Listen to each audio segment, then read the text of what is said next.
Yes, I'm James Clark. I'm the Research Director in ADAS. Hi, I'm Rosie Bryson, and I'm the Research Director for ADAS Sustainable Agricultural Systems. Well, I think, James, if we reflect where ADAS was 10 years ago, or even a little bit further, we did a lot of work with the precision mapping of yield with combines. But there was always that challenge, well, I have a yield map, so what? But I think we've really progressed a lot from there, because now we're thinking about how did we get to that yield? How did we get there? So we actually look at the agronomic steps along the way and work with that. So we have the precision applications throughout the whole season now. I think the initial part was enabling us to capture data that we could make better decisions with. And now we're in the process of understanding how we improve those decisions. And that will be interesting as to where AI will help feature in that as well. Yeah. So let's think what the next decade could look like. And we talk about these game-changing technologies, but I think, James, you've got some views about how game-changing technologies need to sit alongside other practices and marginal gains. Did you want to just unpack that a bit? Yeah, I think, well, the first thing is that the more disruptive the technology, the more challenging it is to get it into a marketplace that has an infrastructure around it of existing practices, existing people, existing organizations. So it is really important that we balance some of those disruptive innovations with other opportunities. The first is to apply the knowledge we've already got, because there's a lot of that sits underutilized or under put into practice. But we also need to look at what the sports industry has been so good at doing, which is adapting and adopting the opportunities for marginal gains. And marginal gains across lots of different parts. So we've got the seed, the fertilizer, and the crop protection, for example, in cropping. And you can see benefits of all of them and how they piece together. You know, and if we look at an example of the sports industry, a Formula One car doesn't bring all the innovations in the first week of the season. They adopt them through the season, and they bring them in at certain stages, and some of them don't work, and they have to go back and reassess them. And we are missing that in the way our current funding for innovation is structured. And James, as you know, I find the term marginal gains a little worrying sometimes, because it doesn't sound very big, and people expect to see big changes. But actually, if you look across all the areas where we're working in, so seed breeding, crop protection, land management, and so on, all those marginal gains actually have incremental changes. And I think that's where we need to sort of set our sights in the future. And let's talk a little bit about collaboration. I mean, Rosie, we've talked a lot, haven't we, that it's an easy word to say and it's actually quite a difficult thing to do. The next 10 years, are we going to see more collaboration? Should we see more? And what should that look like? What does a successful collaboration look like? Well, I hope we do. And as you know, I've been abroad for quite a few years, and actually coming back to the UK, I was slightly saddened that I felt we'd actually lost some of the collaboration that we had in the past.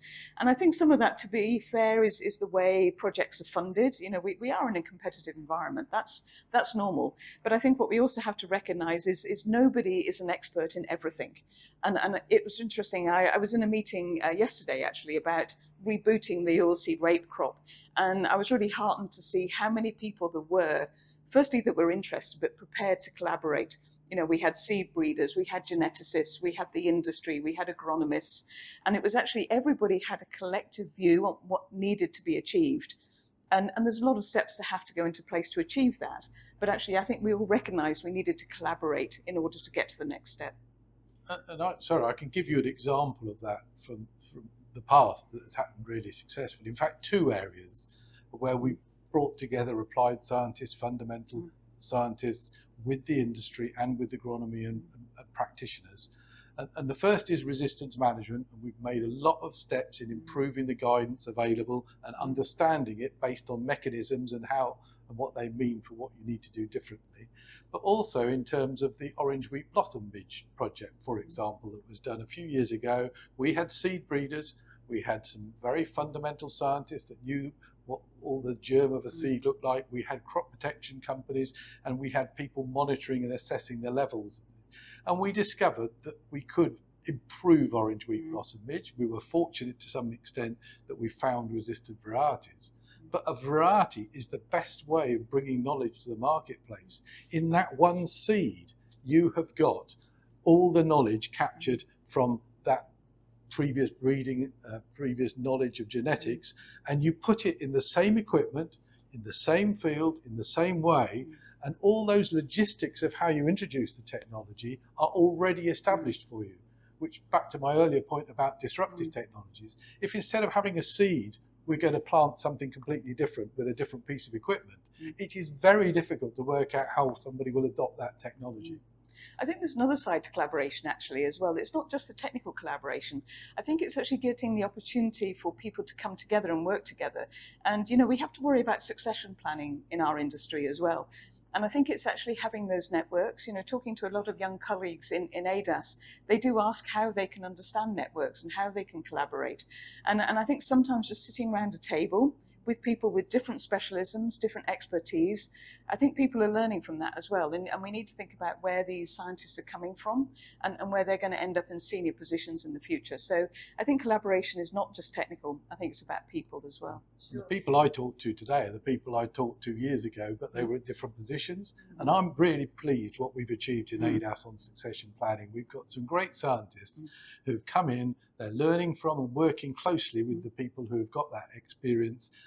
And I do get a bit tired when people say we don't have enough good people coming to the industry. I don't believe that. I think we've got some really good people. We've been really successful. And what we need to do is nurture them better and focus on their development. And that means some experienced people like me have to pull back and give other people the encouragement and opportunities. Sure. And also when we think about the future of the industry, we mustn't forget the role of the farmers. And I know you both feel very strongly about putting the farmers at the centre of this. And I think, James, you used the word about they're part of a community. They're part of a community, and they may have employed generations of the same family, for example. So to suddenly say we've got a new labour-saving device and you don't need to employ that family is a real challenge. And then also we need to recognise that that farmer has a multiple of roles. In industry, you will have a department that does HR, you'll have a department that does finance, you'll have another one that does your health and safety and the operations management very often. The bigger the company, the more the departments. The farmer is very often that one person doing all of that, but also having to work out what the weather's going to be tomorrow. And that probably drives a lot of the horizon and where they are, but in the background, they're having to do all of those things. Indeed, the ultimate systems integrator, we've been told. Well, we were talking about integration earlier on, and that's integration in a single person. Indeed.